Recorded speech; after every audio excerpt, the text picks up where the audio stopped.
Hello and welcome to this ninth episode of this webinar series on global crisis, global risk, and global consequences. My name is Jean-Marc Quickly, and I'm the head of Global Risk and Resilience at the Geneva Center for Security Policy, GCSP, an international nonprofit foundation physically based in Geneva, Switzerland, comprised of 52 states in its foundation council, of which all the permanent member of the UN Security Council.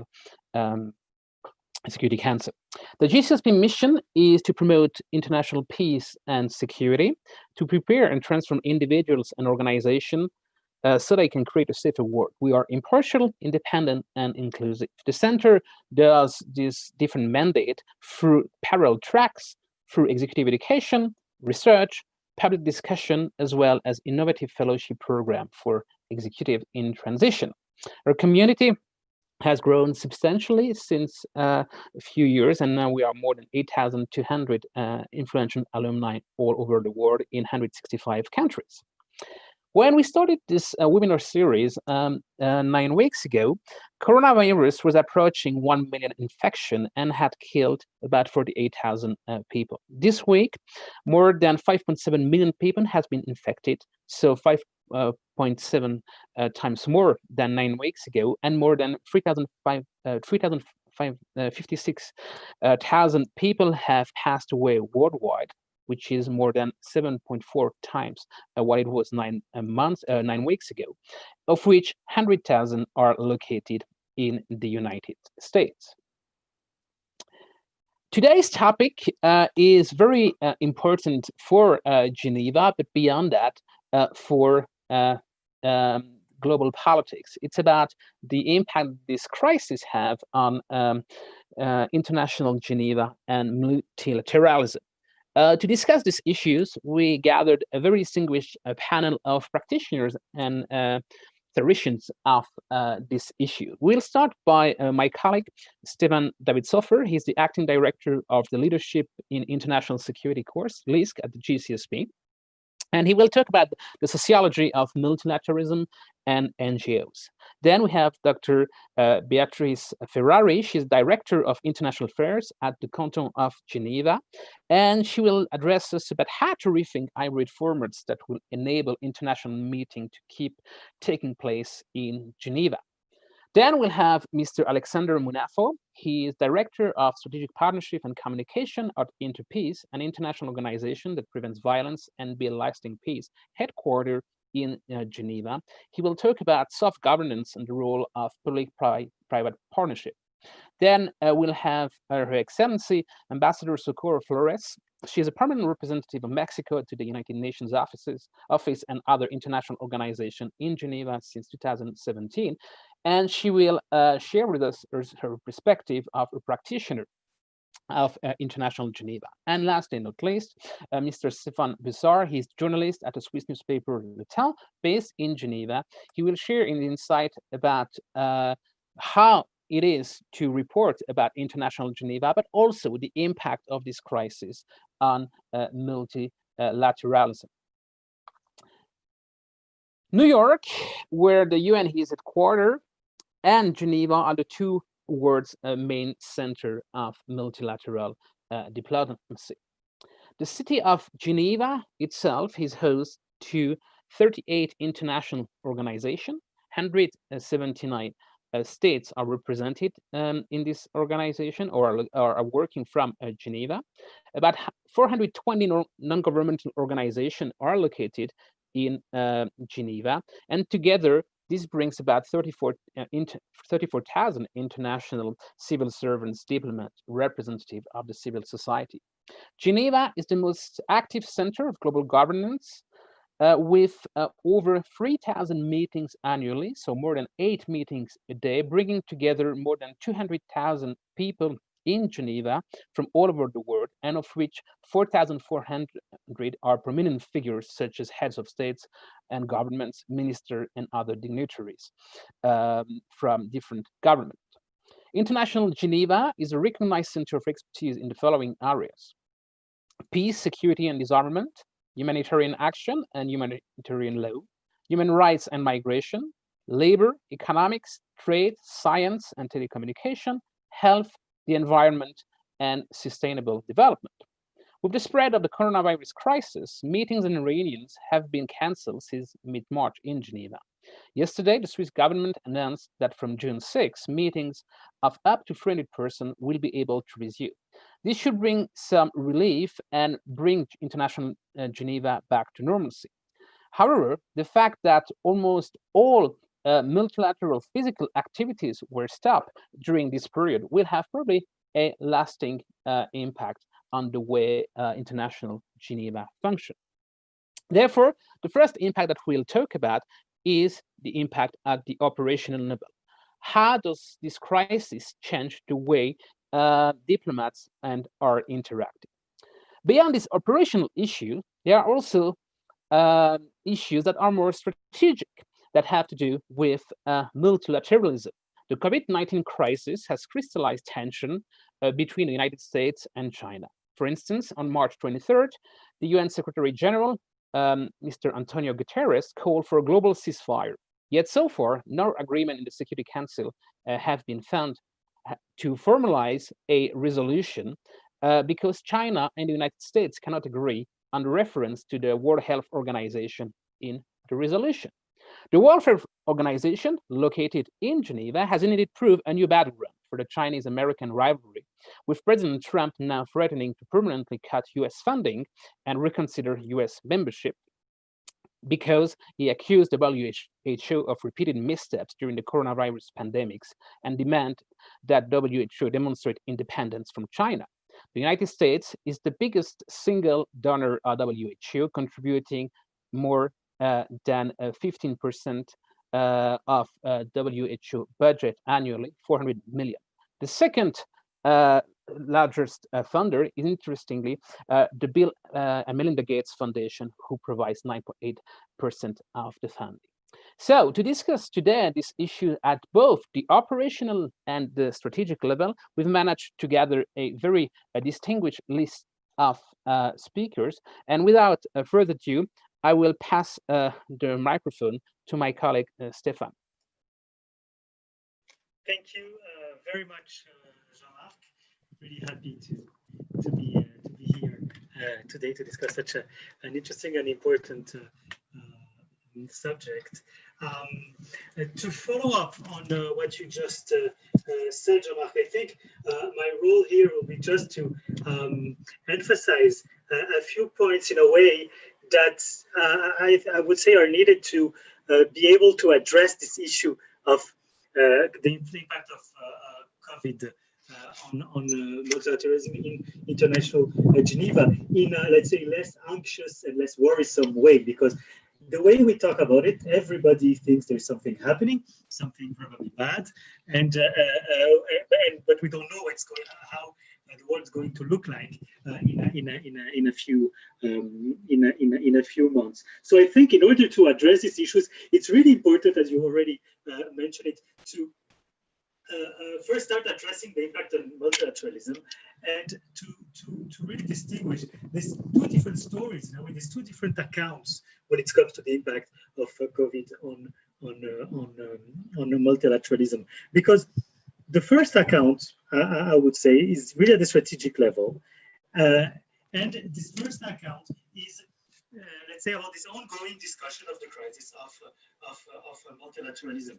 In a way, does the COVID crisis being the knockout punch for multilateralism in this, context of a few years of this, just to mention a few usual causes, just to mention a few causes, because of the rise of populism, and then this growing opposition, this growing rivalry between US and China, and to make it short, this return to Cold War era rivalry between states, also this idea of a retreat to the state that will, in a way, lower the importance of multilateralism and the importance of invest into multilateralism. So this discussion is going on, and this is the discussion that takes, I would say, the most space when we talk about the impact COVID. But in a way, it's important here to remind what is multilateralism, because multilateralism is it's a rule-based system. It's the will to create a rule-based system of in the world in order to promote peace and security. But it's also a process that is supposed to bring together all the actors willing to talk about global politics, even if they completely disagree. So having some actors being strongly, against the international organization, in a way, is definitely part of multilateralism itself. So it's true, it's not the best moment for multilateralism in these Stefan? years. Yes. Could you please bring your mic a bit closer to your mouth, because we have sometimes some difficulty to hear what you say. No worries. Yes. Is it better? Yes. Is it better? So. let's do it.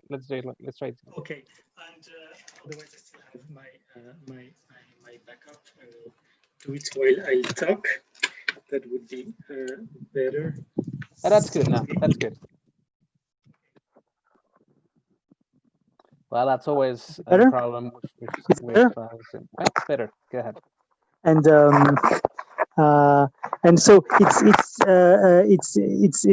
a crisis, but it's definitely too early to call for the demise of multilateralism. We saw the example, for example, of the U.S. and Israel pulling off of UNESCO, and some other states really helped the organization didn't collapse, and it's still here. So this back and forth, movements in multilateralism are completely part of the process. So beyond the strategic considerations, that's usually what we talk about first. Multilateralism is also a practice, and it's also a society, because there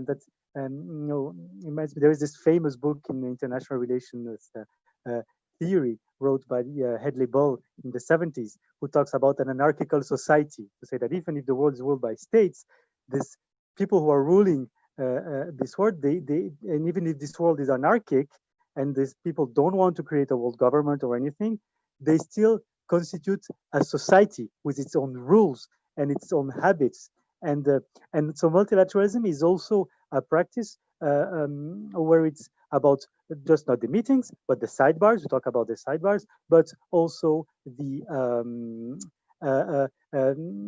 informal discussions in restaurants, in bars, in gyms. So multilateralism is really a way deeper space than just relations between states. And on that aspect, this is maybe the second account of the crisis now, of the impact of COVID on multilateralism, because what's happening now, and this never happened even during World War II, because the question that raised COVID, since we can't meet anymore, and even if now the Federal Council announced it's going to be easier to meet, still, international flights and transocean flights are not they're not going to be operational again soon. You have all these meetings, all these hundreds of thousands of people coming to Geneva every year. They are not coming anymore. So the second account about the impact, I think it's really at the operational level, and it's really about how do we operate in such a context. This never happened. So it's the very ability to practice multilateralism which is at stake, which in a way is a newer and a most fundamental challenge than the first one, which already happened before. So now let me move to how these two accounts impact International Geneva. This ecosystem with all these very various actors, and Geneva being this bubble of multilateralism. It's interesting to see how it will be affected. And on the first account, on this crisis, on the strategic crisis of multilateralism, Geneva will probably suffer, in terms of funding of NGOs. Some states cutting the funds. Maybe some jobs will be lost. But in a way, as I said it before, it's part of the game. There's been crisis before, and something particularly interesting happening now, and maybe this is a good lead to see how Geneva, International Geneva, will adapt to this crisis, is how international organizations but also important NGOs are less and less dependent on public funding. And just talking about health, the WHO is just the tip of the iceberg. There's so many organizations in Geneva working about talking about and working on global health. You have, for example, the Framework Convention on Global Health, or Gavi, the Global Alliance for Vaccines and Immunization, and all these actors, they depend less and less on public money. So it's also about this ability to move from one kind of funding to the other, which is very important. So in that sense, Geneva will, I think International Geneva will not be totally affected. On the second kind of impact, on the second this second account about the ability to be still able to practice multilateralism, this is more complicated. And now the conversation that we're having more and more now is how the digitalization could take the place of face-to-face meetings, and everybody agrees that this is impossible. And very often we talk about one replacing the other, but when it comes to technology, there's always been like this with the relationship between technology and culture. It's about how one influences the other. It's not about how one will replace the other. So maybe to finish, to conclude on this first attempt to look at the impact of COVID on international COVID crisis on International Geneva, and where maybe these two accounts are going to meet, the strategic one and the operational one. I think the main challenge for International Geneva now is to able to come up with hybrid solutions that could let's say find the right equilibrium between this still ability that we know we'll have to meet and how to reach the maximum amount of people. It's about making more with less, and making and to put it differently, making every meeting count. And I'll finish on that. Something that it's maybe reassuring to see that we're going the right direction is in the previous years in Geneva, you have more and more platforms being developed. You know, call it the Geneva platform. You have the Water Hub, you have the Internet, Geneva Internet platform, on so many different aspects. So this ability to bring together coalitions and alliances in order to matter in global governance. So I'm going to stop here. Thank you very much. Thank you very much, Stefan. And so if I try to summarize what your point is that you have two things: multilateralism as process and practices. As process, basically, there is not much of a novelty here. It's business as usual. It has been back and forth in terms of great powers using multilateralism for their benefits and sometimes trying to push back. But in terms of practices, the way people interact, this is unseen, especially when it comes to physical contacts. And so the question is, to what extent digitalization can replace or face-to-face meeting. Maybe Ambassador Flores will be able to address this issue later, as well as funding. And basically what you see emerging is a new type of contract, hybrid funding, where the private sectors and non-state actors are getting more and more importance. And you highlighted a few initiatives, a bit like Gavi, that are going into this direction. I think it was really good to set the scene. So talking about this hybrid type of funding, I think the next speaker, Dr. Beatrice Ferrari, will probably shed more light on this issue. Beatrice, the mic is yours. Thank you. Thank you for your kind invitation. I have a PowerPoint, so I will try to share it.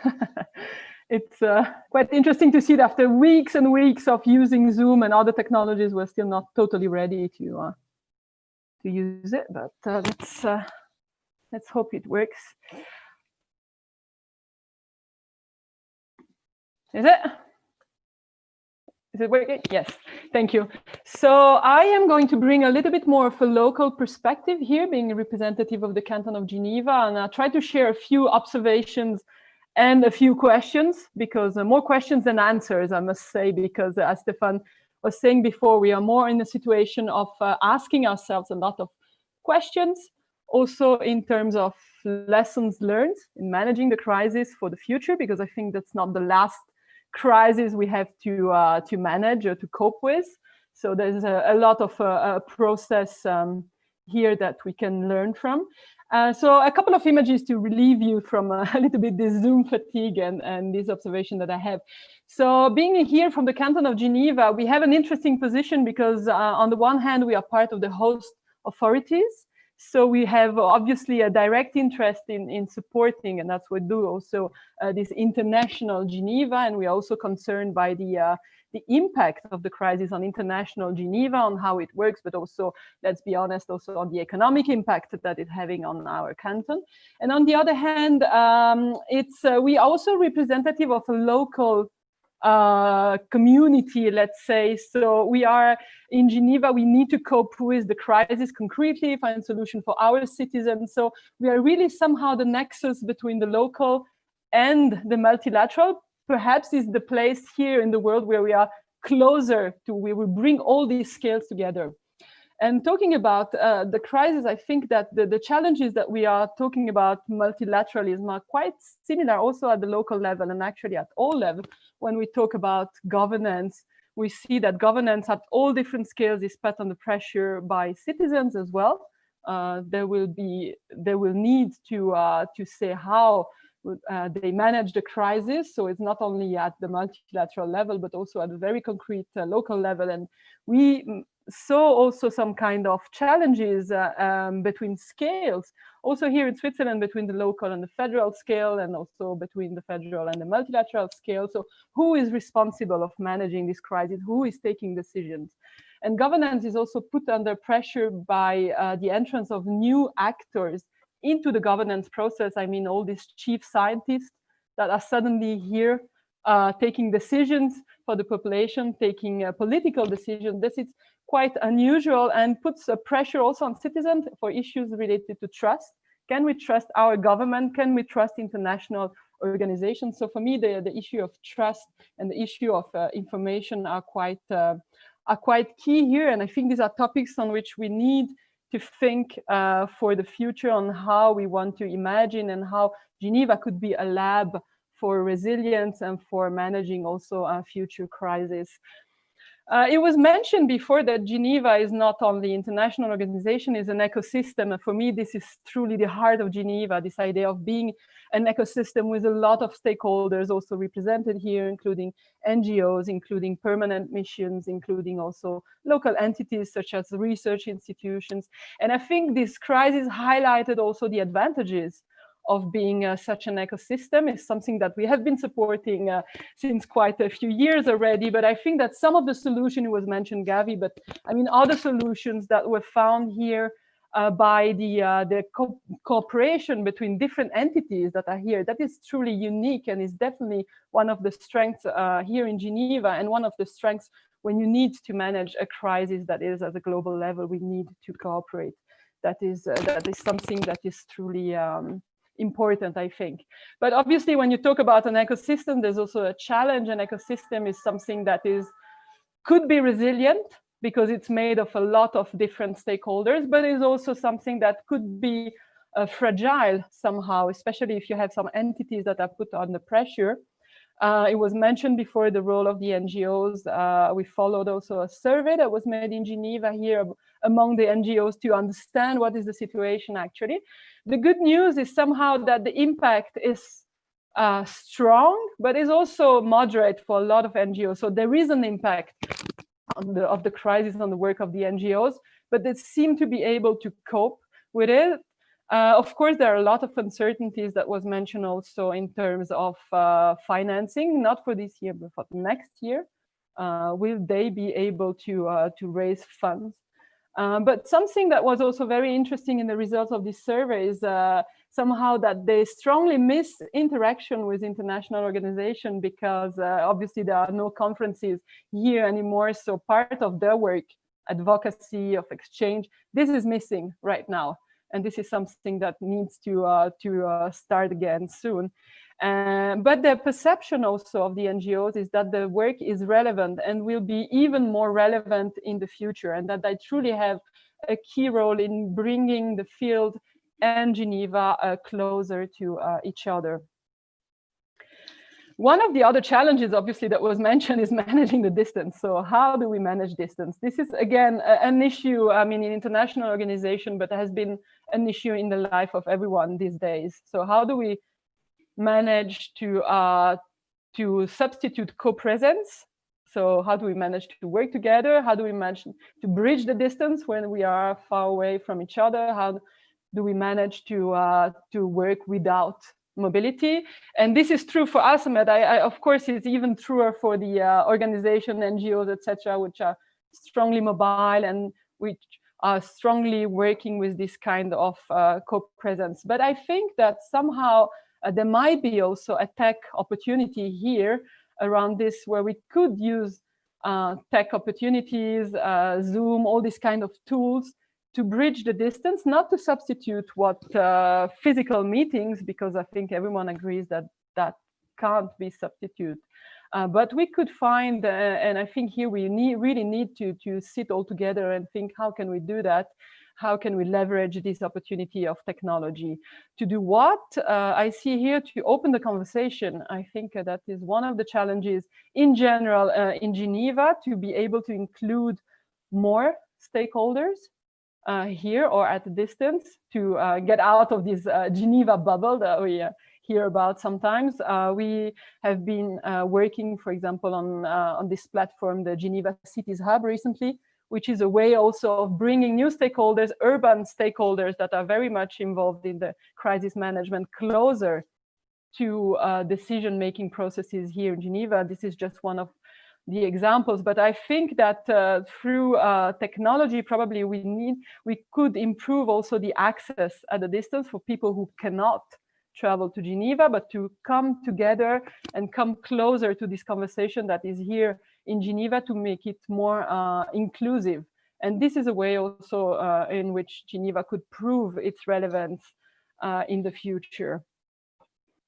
One of the other dimensions that I think is quite important, on which we have been working also recently, and it's information, high quality information in crisis time.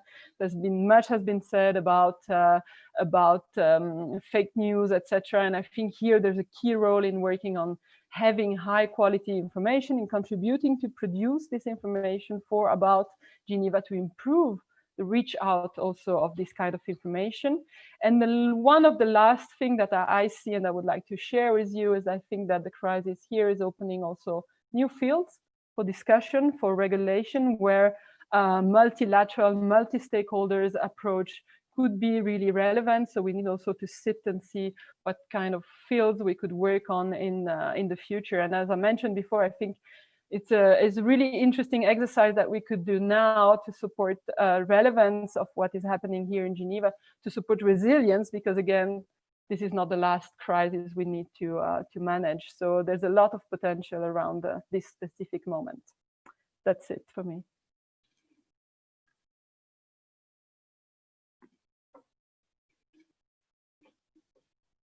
Thank you very much for highlighting the impact that the challenges that International Geneva is facing. For our international viewers, for those who are not familiar with what a canton is, a canton is actually a federal state, and Geneva is a canton of Switzerland, one of the cantons of Switzerland, and hosts most of international organization. And so what you mentioned was that you have to see Geneva as an international ecosystem, and it's not just states that are negotiating, but also you have lots of NGOs and other actors, and you highlighted the impact that this crisis will have on the financing of these different actors. Intergovernmental organizations are maybe less at risk than NGO when it comes to funding for next year and beyond. But you also highlighted the difficulties of doing what the NGOs are doing, which is advocacy in a time of social distancing. So probably Geneva will have to in some instances, contribute to invent itself by looking at bringing together digital as well as physical contact. And you also mentioned the very important impact of high quality information, because that refers to trust. If you want to maintain trust, you have to have trusted sources of information. Many thanks for your contribution. For our viewers, I remind you that you can interact with this panel through the Q&A tab. So if you have any questions, please feel free to write them on the Q&A tab. And in the end, my colleague Ashley will collect some of them and will ask the speakers at the end for the round of Q&A. The next speaker is Alexander. Alexander, the mic is yours. Thank you. Thank you, Jean-Marc. And thanks for having me. I would like to focus precisely my intervention on the kind of the two dimensions that were highlighted already by Stefan and Beatrice. And I would like maybe to be a bit provocative and trying to see what are the type of avenues that are also available for International Geneva in a COVID-affected, I would say, rather than post-COVID-affected world. The first dimension that I would like to focus on is what I would call the dematerialization of International Geneva. And the second, it's going to be about its informality and looking at all at the soft governance aspect. The reason why I would like to focus on these two dimensions is because I think that one, they got amplified by the COVID-19 situation, but second, it's also because they are deeply rooted in International Geneva DNA in history, and therefore it can enlighten us about how we can move forward. What are the avenues for the future? So let me maybe start with the dematerialization of International Geneva. It's been said before, Geneva is an ecosystem and has been created as an ecosystem in a tight territory for people to meet physically. And that's how diplomatic practice was conceived at the beginning of the 20th century. There was no other means that to do that. Obviously, as has been said by Beatrice, I mean, now the COVID-19 situation is pushing our boundaries. Obviously, the fact Skype was not new to all of us. We were all using Skype. What really pushed us was the fact that now we only had Skype to do diplomatic practice.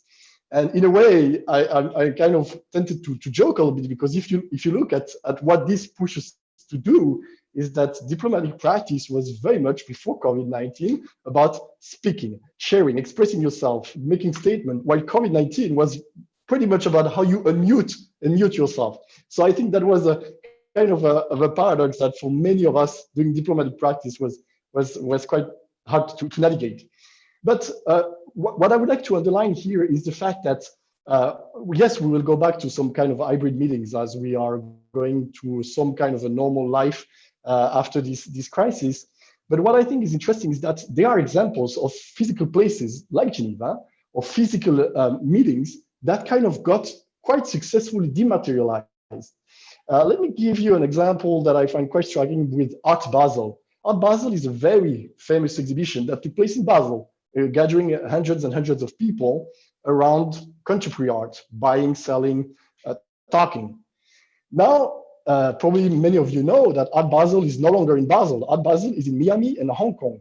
And why is that? It's because Art Basel somehow, kind of in a very kind of marketing powerful way, was able to say, well, Art Basel is no longer a place. It's an experience, it's a brand, it's a way of looking at things. And what I find interesting is that this is also something that is deeply rooted in International Geneva's DNA. Take the ICRC example. It's been years and years and decades that the ICRC delegates have been carrying out an emblem with the word Geneva. The idea that they would bring that is not by coincidence. It's because they wanted to bring in the remote parts of Colombia or Philippines, they wanted to bring with them some of the values that International Geneva carries, neutrality, impartiality, and so on. What I find interesting is that maybe we can further reflect about how Geneva can become both, of course, and still a physical place to meet, but can become an experience, can become something that somehow, some kind of a brand that carries this a certain way of doing processes. and Beatrice underlined, it's about multi-stakeholder, it's about trusted and secure way of meeting that maybe even in New York, it's not possible to achieve. So that maybe is for my first kind of dimension, a bit of food for thought. And if this is one of the way we would like to explore, what does it mean for a host state, for example? And you know, at the beginning, the Swiss authorities really did everything they could to facilitate physical encounter, the airport, the FIPOA, and many other structures. So maybe we should now think about a digital FIPOA. What is the infrastructure that we should put in place for international organization to really go around this hybrid type of form? And maybe there are many initiatives taking place, but maybe we can explore that further. The second dimension I would like to talk about is what I would call the informality. Again, it's been repeated by Stéphane. We are in a highly challenged time for formal member state multilateralism. And I'm sure Ambassador Flores, who's been sitting in the Human Rights Council and has been trying to navigate a very complex environment, can attest. It is a very challenging time. But what we can see is that obviously the member state-centric type of processes are no longer those that are more effective. And what I find interesting is that precisely over the last 2 decades, more or less, in Geneva, we've been witnessing the rise of informal soft governance type of structure. Jean-Marc, you're part of GCSP. It's not an internationalization per se that is classical. I'm myself working for Interpeace, which is very much an hybrid organization that has been given that status by the Swiss government. So what I find interesting is that Geneva, from the get-go, was really able, in the Swiss authorities, to recognize that rising form of informality, soft governance, and multi-stakeholder processes in a way that I find quite innovative, and that you cannot find in Brussels or New York. But if we want to push that further, and Beatrice mentioned the example of the Cities Hub, that I think is very striking, how to make sure that the cities can have a role to play and can have access to International Geneva. One thing that we need to think of is how to better connect the informal and the formal. And that's precisely one of the richness of International Geneva. If you take an example of Geneva Call, there would be no way, for those who know Geneva Call, that a member state organization could do what they do, which is about going to talk to rebel groups that are among the ugliest guy you can find in the world, but about to bring them back into some kind of a formal humanitarian framework of behavior. And I think that's typically what Geneva kind of can reflect even more. So maybe to conclude about this informality is also about what does it mean, and maybe what are a few kind of challenges for us. One, I think, is about prioritizing what it is that we want to focus on, because obviously there are many informal processes and soft governance structures, and Geneva and the Swiss authorities, they cannot focus on everything. So there's a question of a priority. And maybe if I can be raising a bit of a taboo question here, it's also about what do we do with these structures that are heavily member state focused and, to be frank, not really fit for purpose anymore. How can we help them to transform, change, merge? That's very hard, because in an institutional science, it's very hard. It's very easy to create an institution. It's very hard to transform, even harder to possibly dismantle an institution. So with this provocative thoughts, I stop there. Thank you. Thank you very much. Bringing a very interesting perspective that probably blends also from the private sector, more marketing argument about dematerialization, that International Geneva is not just about the fact of being in Geneva to negotiate, but it should become a brand and an experience. And I think that's an interesting perspective that is worth discussing. And then you also mentioned the issue of dematerialization, of soft governance, and by trying to bring new actors, multi-stakeholders approach that is in a way the new DNA of International Geneva. And in a way, in your last statement, I could see a criticism to traditional UN system, which is based on interstate cooperation. And if I could maybe assume that what you think is that this interstate cooperation probably no longer reflects the reality of the 21st century. Many thanks for this.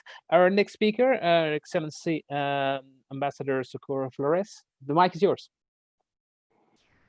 Well, thank you. Thank you very much. It is really a very interesting topic that I'm sure will give a lot of discussion to all of us in this panel.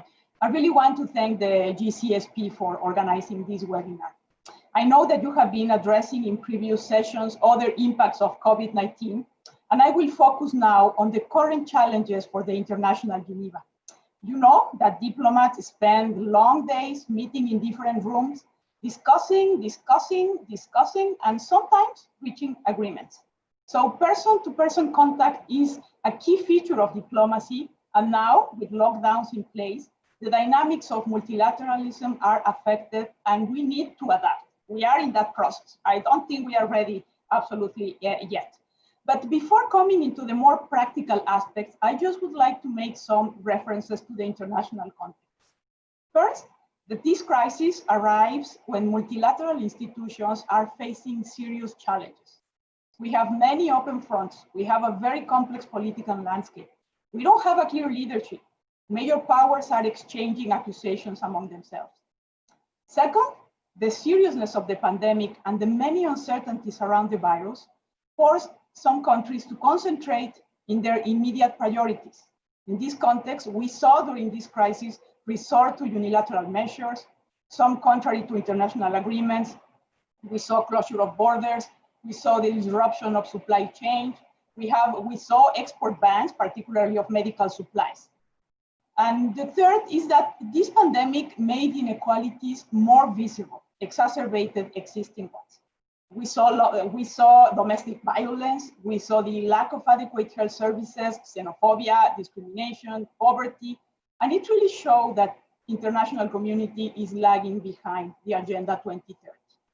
And I mention all these difficulties because they have an impact in trust. I think Beatrice mentioned the reference to trust, and I think it's very important. Without trust, it's very difficult to build effective mechanisms to resume the multilateral work while lockdowns are in place. Procedures may be as burdensome as delegations would like. Because they are linked to substance. And this explains the different responses from organization to organization. I have been in multilateral arena for many years. I don't want to say how many, but I have been many years.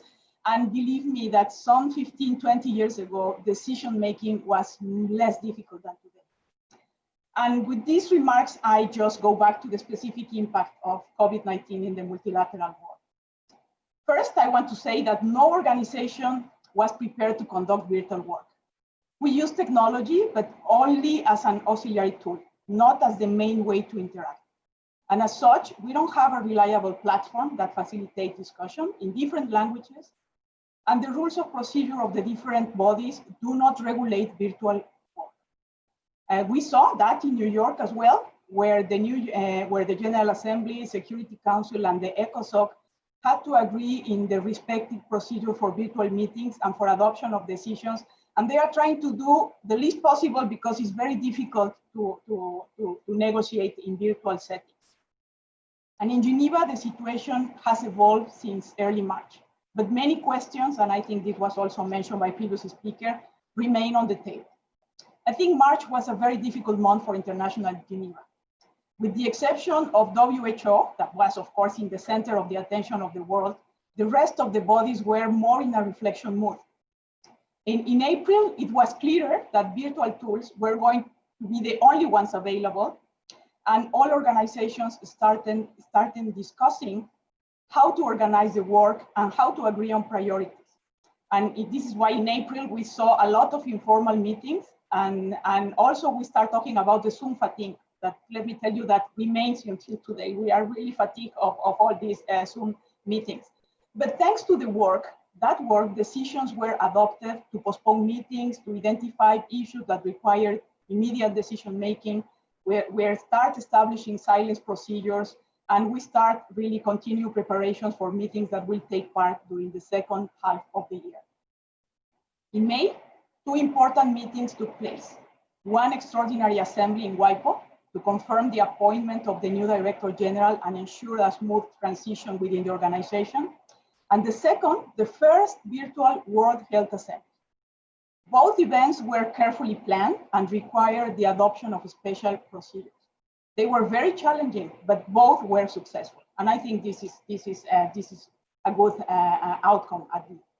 This week, we hope the Human Rights Council will adopt a presidential statement on COVID-19 and human rights. And because there is no body more regulated than the Human Rights Council, the very fact that member states were able to negotiate a text and agree on a silent procedure to adopt it is in itself an achievement. Now we are at the end of May, preparing to resume work, first probably through hybrid meetings during June, particularly the Conference of Disarmament and the Human Rights Council. We are still discussing procedures to facilitate the conduct of business. And although delegations are still concerned about in-person meetings, I think we all know that we need to move forward. At this point in time, I'm not sure if we are going to be able to move to in-person meetings, but I can assure you that all efforts are being made to achieve that objective. We are discussing all procedures, and this is a very burdensome agenda. So after all this long presentation, I just want to conclude briefly with the questions that were posed by the organizers. Geneva multilateral ecosystem is in danger. I don't think it's in danger. I think the more we interact through virtual platforms, the more we all, and I'm speaking about the diplomats, all diplomats that are used to work in that fashion, we are all convinced that nothing replaces human contact. Most diplomatic work is discreet. And to be successful, we need to be near to each other. We need to strengthen dialogue. We need to understand better each other. And the virtual media do not provide that level of understanding. Can the current technological solutions provide a reliable solution for the numerous international meetings normally held in Geneva? I don't think so for the time being. I think we don't have a platform, I mentioned that. And it has taken a lot of time for UNOC to be prepared, even with the software. And we have witnessed the many shortcomings of virtual meetings. I think this tendency will continue in the future, of course, but I'm not very sure it will be as successful and in person. And of course, diplomatic practices need to evolve, and we have to identify best how to use and how to interact with technology. I think there are many advantages also mentioned by some of the previous speakers. They will open conversations. They will ensure more inclusiveness of other voices. And of course, something very important, they will reduce the carbon footprint. However, nothing replaces human-to-human contact. So we have to be creative. I see many challenges. I still see many challenges. But I'm sure that the International Geneva will find a way to make of this crisis an opportunity. We need the multilateral fora. We need them to be up to the challenge. And I'm sure we will be seeing all the impacts of this crisis in the coming weeks. So thank you again. I will be happy to respond to any questions. Thank you very much for highlighting your experience here and the fact that March was a bit chaotic. April was a learning experience about Zoom and how to conduct virtual meetings. You referred to the Zoom fatigue. I think that most of us have gone through that. And then that's May. Basically, International Geneva started with two important meetings, and June probably characterized by hybrid meetings, physical and virtual. We also remind us that virtual meeting cannot replace face-to-face interaction, and therefore probably there is not much danger to International Geneva as such. You also mentioned at the very introduction about the fact that this crisis exacerbates inequalities. For all our viewers, I'd like to remind them that to watch episode 8 of this webinar series that was last week, which was specifically devoted to global inequalities. An issue also that has not yet been raised by this panel is that there is an issue of cybersecurity. When we conduct virtual meetings, you also have the physical, the infrastructure to guarantee cybersecurity. And episode 3 of this webinar series was about the role of technology. And what we've seen is that because people used virtual meetings and digital tools, the attack surface raised and increased a lot, and that has led to a rise in cybersecurity breaches. Now, we'll turn to Stéphane Broussard for his perspective as an observer, a very privileged observer as being a journalist of International Geneva. Stéphane? Well, thank you. Thank you for holding this conference, and happy to be here. As a last speaker, I'll try not to bore you to death, so I'll try to tackle two issues. First of all, I'd like to give you my own experience as a journalist covering International Geneva during the COVID-19 and the impact it might have in the future. And a second point I'd like to tackle is I'd like to make an analysis of the situation of multilateralism in the age of COVID-19 in the light of what happened in the last weeks. So maybe to start with, as far as a journalist, what was it like to cover International Geneva? It was under the confinement and COVID-19. Well, I think it was an exciting experience to go to attend press conferences through Zoom or whatever means, and but obviously it doesn't replace, as Ambassador Flores Liera was saying, we are doing basically the same kind of job as diplomats, and we need informal meetings, as Stéphane was saying, in coffee shops, in lobbies of the Palais des Nations or whatever. And that's very important to try to understand what's going on behind the scenes, And for me, as Alexandre was basically saying, we need some kind of hybrid way of functioning. I think the International Geneva ecosystem needs some kind of physical presence, obviously, because as the ambassador was saying, we need this informal meeting. On the other hand, since Geneva wants to be the hub of international governance, I think we need to to strike the right balance between physical presence and digital.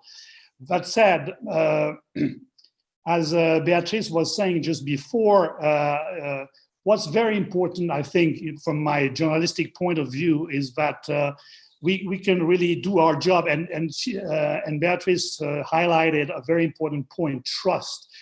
People need trust in institutions and things like that. And obviously, trust can be built also by exercising, criticism towards institutions and things like that. And I think that's very important, that we are able to exercise our job.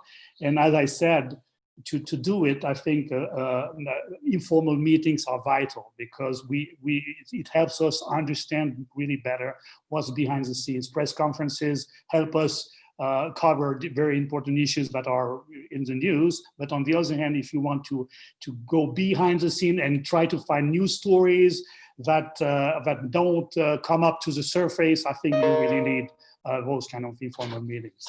And the 3,000 conferences we have here in Geneva are very helpful, because you have so many delegates coming over to Geneva, over 10,000, and I think so we have so many brains you can benefit from, and I think that's important. Now, shifting to multilateralism and the crisis, as it has been said already, COVID-19 has exacerbated, obviously, the multilateral crisis. And I think WHO was a very focal point of that. We saw a very violent geopolitical confrontation between the US and China. And I think my worries about International Geneva here is that this confrontation might be very detrimental to the Geneva ecosystem, in the sense that obviously, if, for example, the US pulls out of WHO, as it is threatening to do, it would take some legitimacy to the organization, even though China might compensate some part of the funding and things like that. But the US has been a major actor in building up this international system. If it pulls out of different organizations like the Human Rights Council, UNESCO, and maybe tomorrow WHO, it might be very detrimental. And it's in this discussion, it's interesting because we were talking about a new definition of multilateralism when President Xi Jinping from China came to Geneva in January 2017, and he held a very memorable speech saying that he was basically buttressing all the liberal values of the international system. And we thought here, that's a redefinition of multilateralism. And I do think we have to reinvent multilateralism by including much more civil society, informal actors and things like that, because what we see now, and that's where I'm very worried about, is that the intergovernmental relation are not going to be any easier in the coming years.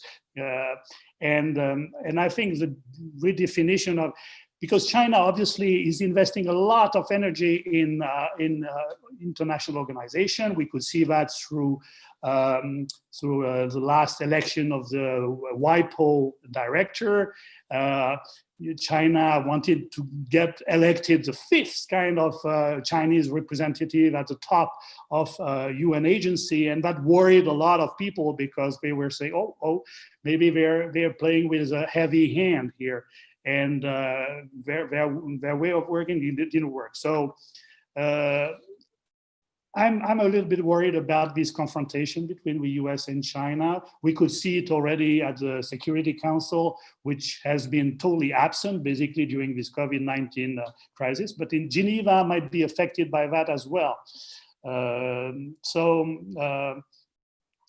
Now what I see here is that obviously International Geneva has to be, as it has already been said, much more inclusive and things like that. It means that China must be also a major actor, but it must be totally included in and that's what basically Angela Merkel was saying 2 days ago in Germany, that we can't afford not to cooperate with China. Now,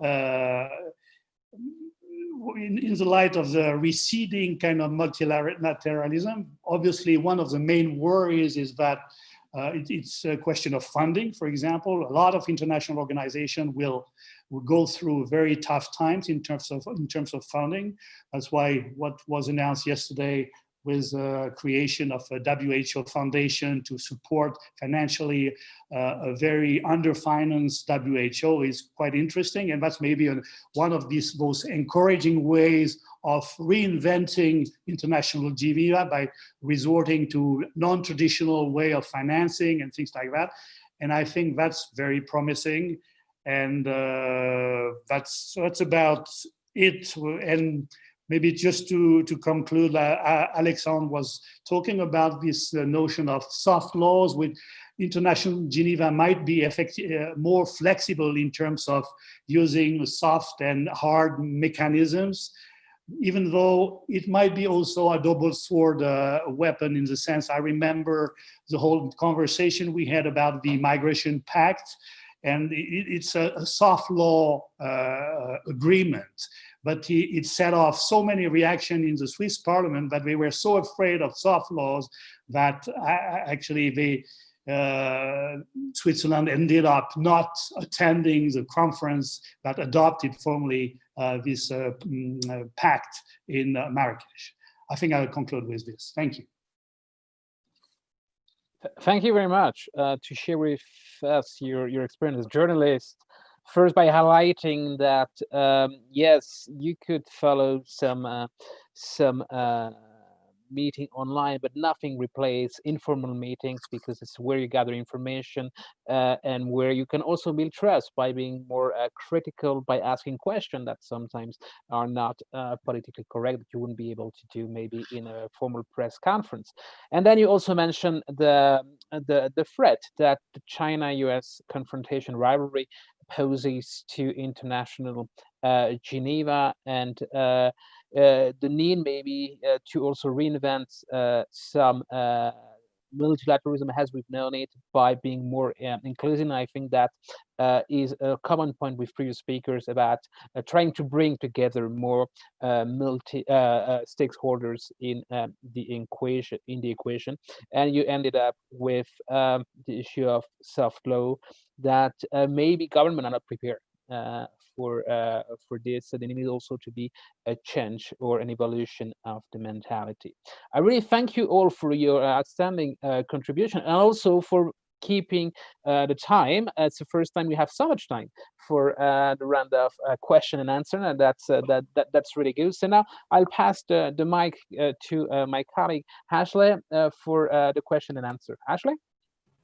Thank you, Jean-Marc, and thank you to all the speakers. I will address you each individually. If you hear a question that you would really like to reply to, please feel free to do so and address that, as we do have a bit of time today.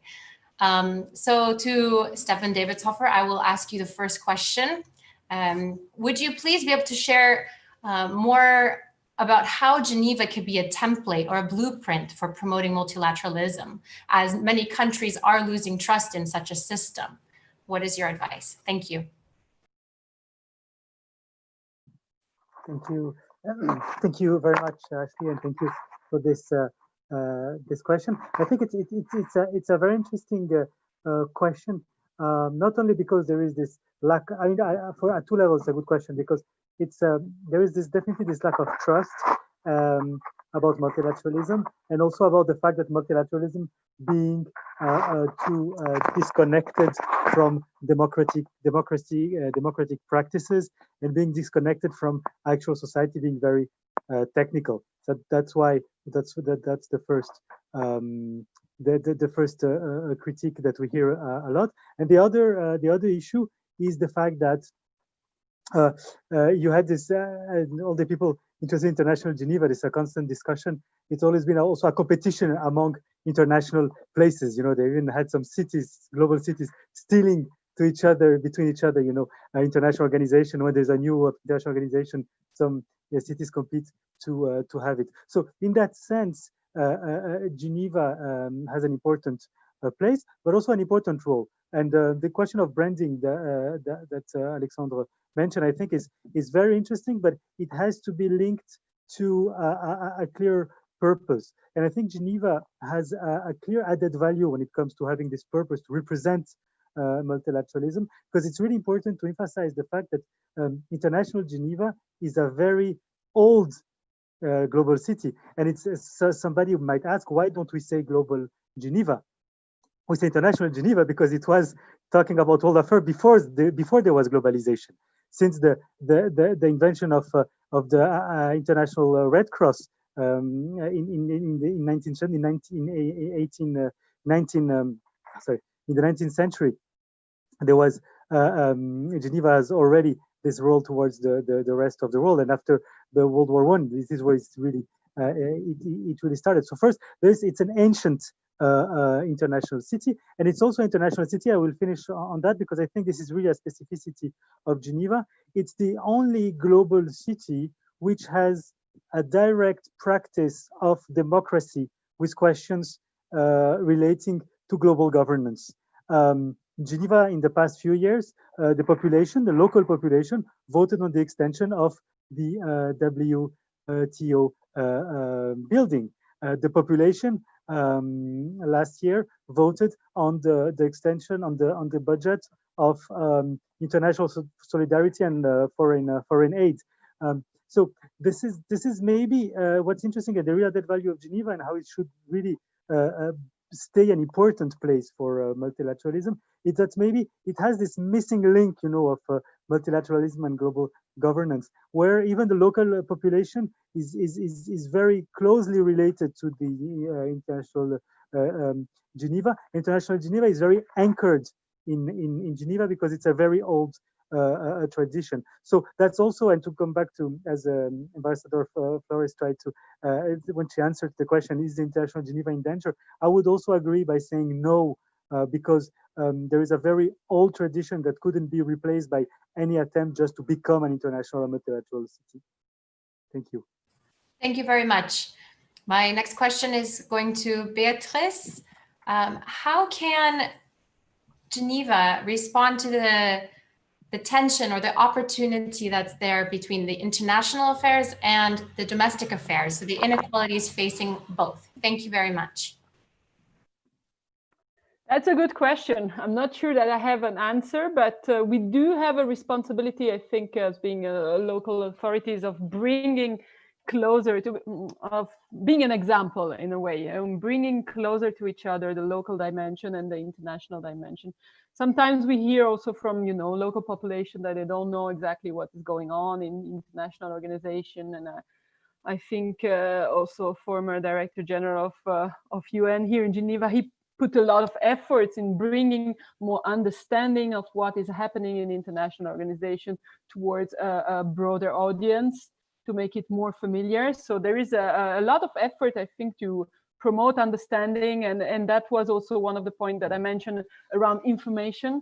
For me, information is also making, to contribute to knowledge, to what is happening and what is the added value at the end of the day of what is going on in this international Geneva. So I think there is something to do. And I think maybe Geneva could be considered somehow as a lab. We mentioned that it is an ecosystem in a broader sense, including also the local population. And I think in Geneva, we have a long tradition also of engagement of civil society in international cooperation. So there's something that is part of Geneva, and we could try maybe here to find ways of bringing these different dimensions together. I don't have a concrete, project, but in working together around issues like sustainability, for example, in practicing also sustainability, in working around resilience, in involving a younger generation into global challenges and decision-making processes. For example, these are certainly ideas that could be developed. Thank you very much. The next question is directed to Alexandre. Speaking about the brand of Geneva, as travel to international Geneva may be restricted for the coming months or year for certain countries and quarantine measures are in place, do you think there could be an opening of sort of micro Geneva hubs around the world? What would that look like, and do you see that happening? Absolutely. I think that would be a brilliant idea. What form it can take, that I think depends on the location. I'll give you a very concrete example, and I think something that can be realized very, very quickly. I mean, Brussels is a place where the expertise of Geneva, many of us around the table have an organization that has an office in Brussels. So, for example, one thing that we've been advocating for is, why don't we create a Swiss or Geneva house in Brussels, whereby the expertise of what is available in Geneva can be put available for Brussels. Now it is absolutely critical for Switzerland to also push its expertise more proactively, a bit more aggressively, if I can say so, than previously. And Brussels is probably one of the places where these type of elements will be discussed and shaped. So I think that's a good example. I was in conversation with the Swiss embassy in Addis just an hour before, and I think here again we're talking about how can we, for example, have Maison de la Paix in Addis Ababa. I think that would be quite interesting. So I think it is a brilliant idea, something that we will need to explore further. Thank you very much. My next question is directed to Ambassador. Will the fact that this pandemic has highlighted inequalities between states have an impact on interstate relations later on? Thank you very much. Yes, I definitely think so, because I think this pandemic also showed that you cannot face this kind of threat without a global approach. It's not that you can close your border and simply be happy, because you need more than that. And something that showed the pandemic is that nobody will be safe until everybody are safe. And I think that recognition is really has to force countries to cooperate. There is no other way There is no other way. And I think this is one of the reasons multilateralism, whether we like it or not, we cannot live without it. You need a place where you have the different stakeholders discussing important issues, committing to many issues. And I do think this pandemic as an opportunity to reflect and to see. Sometimes when we are talking about, for example, important issues, I know that it has mentioned all these fights between big powers. Of course, we all are concerned. That's when I was talking, I was referring to the lack of clear leadership. But we need to find the leadership among the different members of the international community, because there is no other way to solve the common challenges. So I see this as an opportunity to strengthen the multilateral work. But we need countries enhancing trust and strengthening dialogue. This is not, I don't see it yet. But I think because all countries are reflecting and are trying to learn from this pandemic. But I do think that multilateralism will recover. And let's hope to be as fast as possible, because I agree with Alexander that if we don't show that governments are up to the challenge, they are going to become irrelevant, because they are different actors at local level that are trying to take and adopt measures. So Mexico is a country that believes in multilateralism, and we always will be willing to engage. Thank you very much, Ambassador. And the next question is going to Stéphane Bustard. How can the media help rebuild trust after this experience with coronavirus? Maybe a predictable question, but here we go. It's interesting. Obviously, what I could see in the last few weeks is that our readership has gone up drastically, because I guess that when you come up with quality journalism, it's the way you probably try to rebuild this trust in institutions, in journalism, because we're also affected by a lack of trust. And I think in doing so, you have also to be very humbled. For example, when I cover the COVID-19 pandemic, we'll have to listen to the scientists, to the expertise, and be very modest and cautious. And that's probably the way I think we could rebuild this trust. And we have to come up with stories that are never told. That we have in International Geneva a lot of experts that are never coming into light, because they're hidden in their organization and they have a lot of expertise, a lot of knowledge, and we have to come up with this. And that would also enhance the trust in International Geneva. And just last word about what I thought very interesting about the fact that we should dematerialize International Geneva. I think that's very interesting. I had a very interesting conversation with the director of the Red Cross Museum, Pascal Fouschmidt, and his idea is exactly to do that, to bring International Geneva anywhere in the world. International Geneva is not only a physical thing, as I was telling before. It's also a concept, an idea, and that would help us get out of the Geneva bubble. Oh, thank you. I mean, it's fantastic, because today we actually have time for a second round of question, and Ashley will probably go through it. But I will ask you the same question for all of you, and Ashley will then ask you a more specific question. So, you mentioned that there is a need for a more multi-stakeholder approach, and I totally agree. We've seen also that there have been talks since the end of the Cold War about reforming the United Nations Security Council that hasn't led anywhere because of states' interests. Do you think that now, as we're witnessing the growth of private actors, especially companies or foundations, that there is a way to change the way we have practiced multilateralism by including new actors, because they are able now to provide funding? You mentioned, I mentioned in my introduction, the Gates Foundation, that is the second donor for WHO. Do you think that through funding, especially in times of economic crisis that will follow, that has already started, multilateralism can be reshaped by including more actors through that kind of strategy, which is those who are paying also have a say? And Ashley, do you have another set of questions for our speaker? I do, yes, thank you. Good. And maybe if I can lump them a couple of them together here.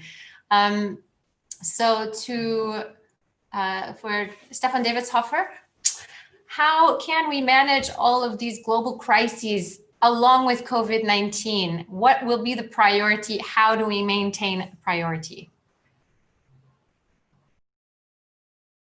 Okay, I answer directly. Okay. So first, maybe to address Jean-Marc's question.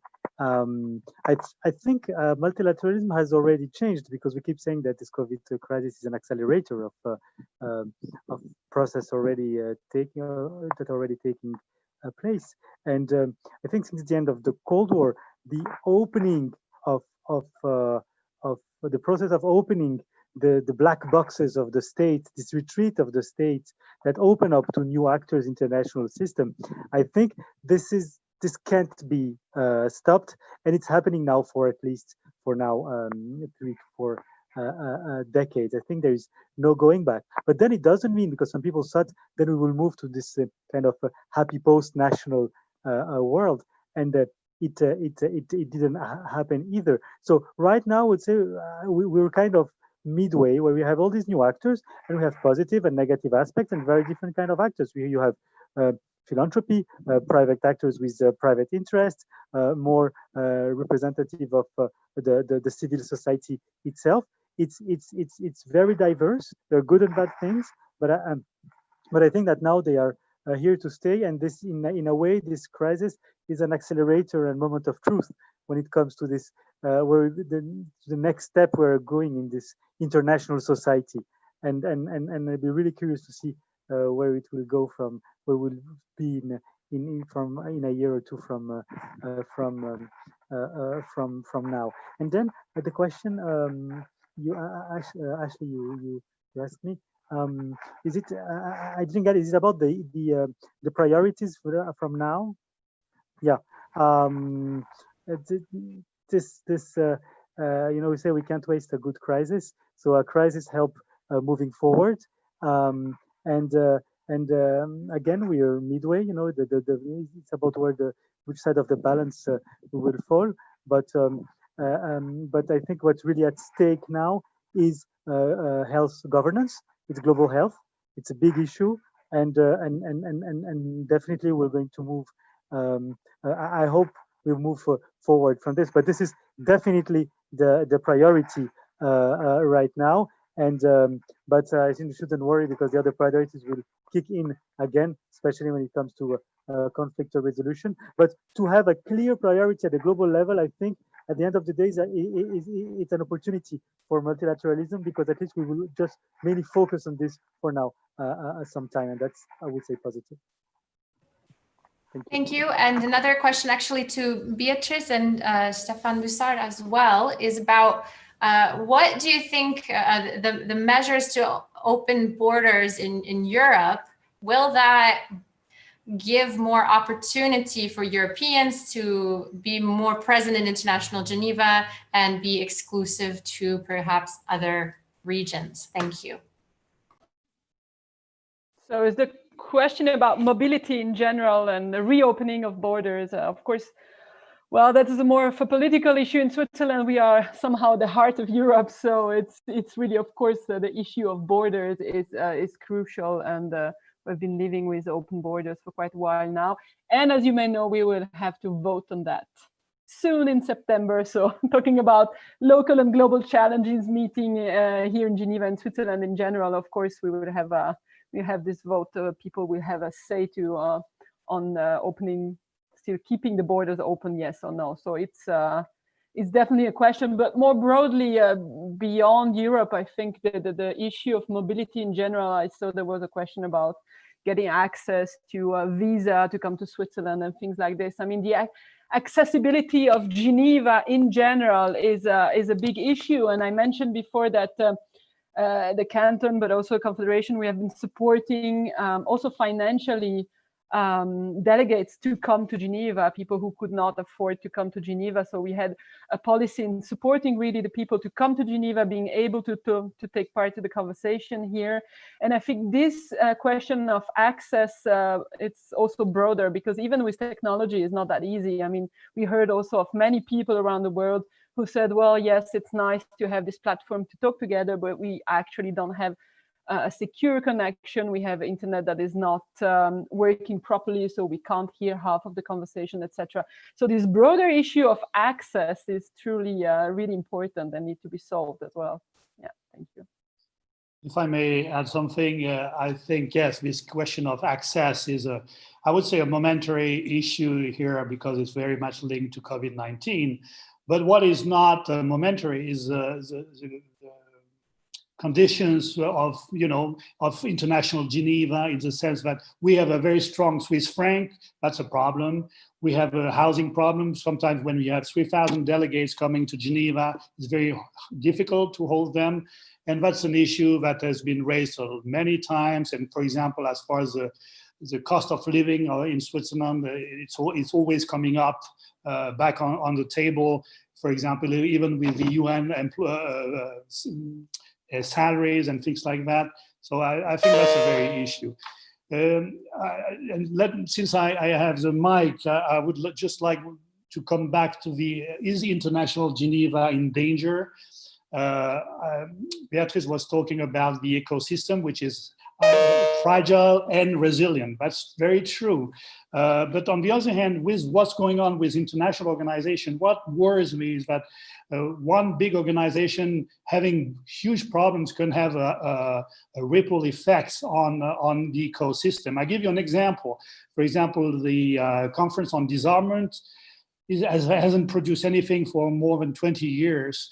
But what's important is more important what's around this Conference on Disarmament. You have a whole ecosystem of disarmament institutes or NGOs and things like that.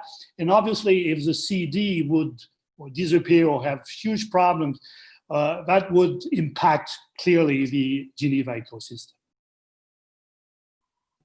Thank you very much. And to the ambassador, may I ask a question about inclusivity within perhaps what were deemed before as closed door sessions, now with a greater dependence on inclusivity and perhaps live stream? How does that affect future discussions at a state level? Thank you. Thank you. Well, I think most organizations are trying to open and to be more inclusive. You see that many of the meetings are webcast. The Human Rights Council, for example, held all the meetings are open as a general rule. We see the same in WIPO, in WHO. You can follow the work that they are doing. They put a lot of information on their website. So there's really a recognition of the importance of including other stakeholders and providing them information and engaging with them. So I think that's part of the day-to-day work.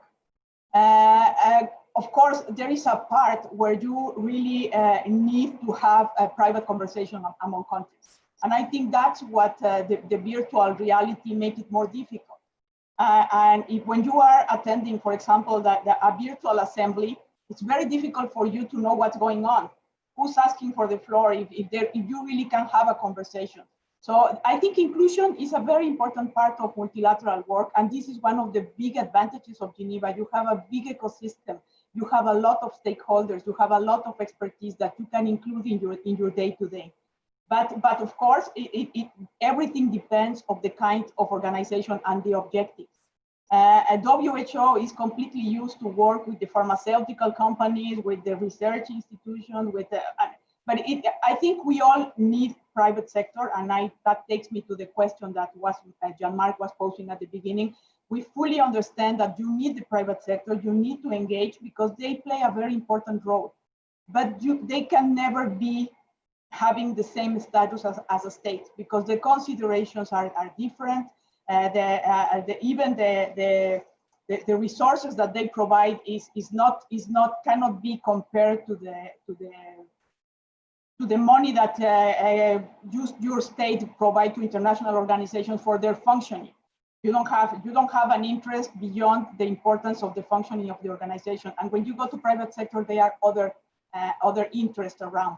So what I think engagement and inclusivity, they need to be strengthened. We have very obscure bodies. I think Stefan was referring to the Conference of Disarmament, where civil society participation is very limited, and they need to open. I think they are opportunities to open, and we have to take advantage of them.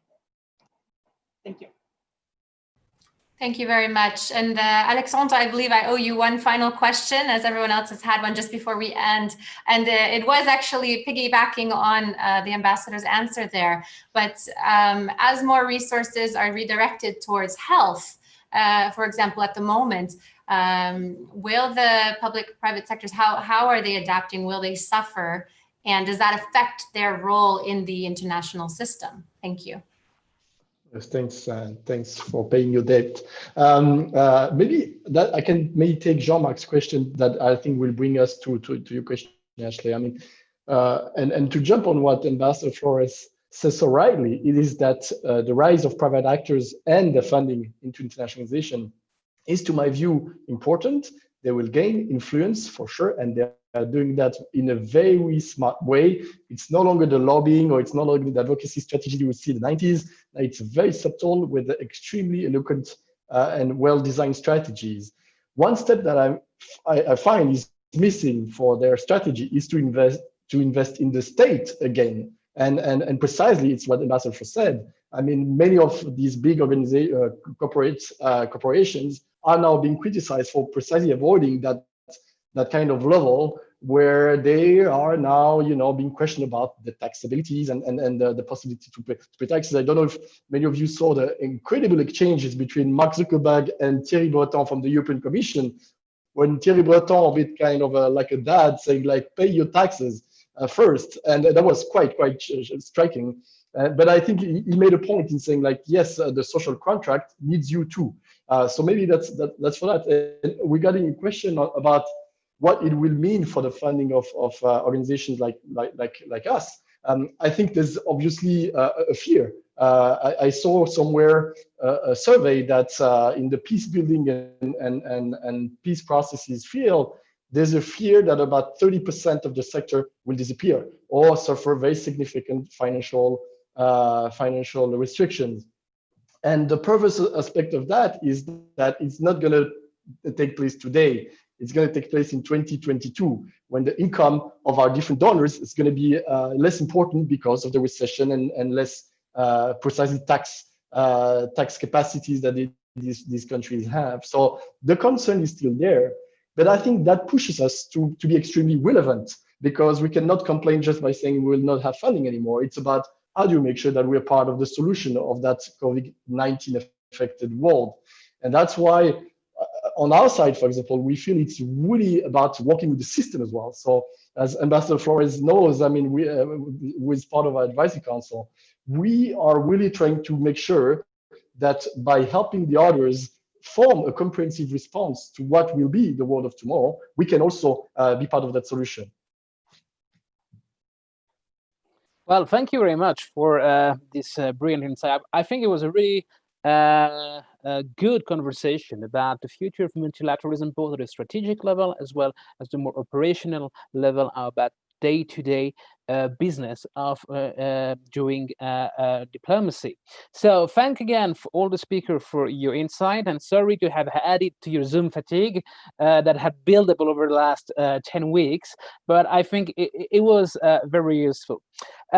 Next week, we'll have a new webinar. The topic will be on the impact of the COVID-19 on UN peace operation. And since we'll have contributors, speakers from New York, from the other UN Global Center, we will start later. We'll start at 4 p.m. It will be on June 4th at 4 p.m. from 4 to 5:30 CET. I saw also in the the question tab that some are asking whether this session is recorded. It is recording, and you can find all this session and all previous episodes of this webinar series on our YouTube channel, on our website, gcsp.ch, and hopefully you can browse through these now very interesting topics that have been up over the last 9 weeks. So until next week, stay safe, and next week you can join us at on June 4th at 4 p.m. until 5:30. Thank you very much again for joining us.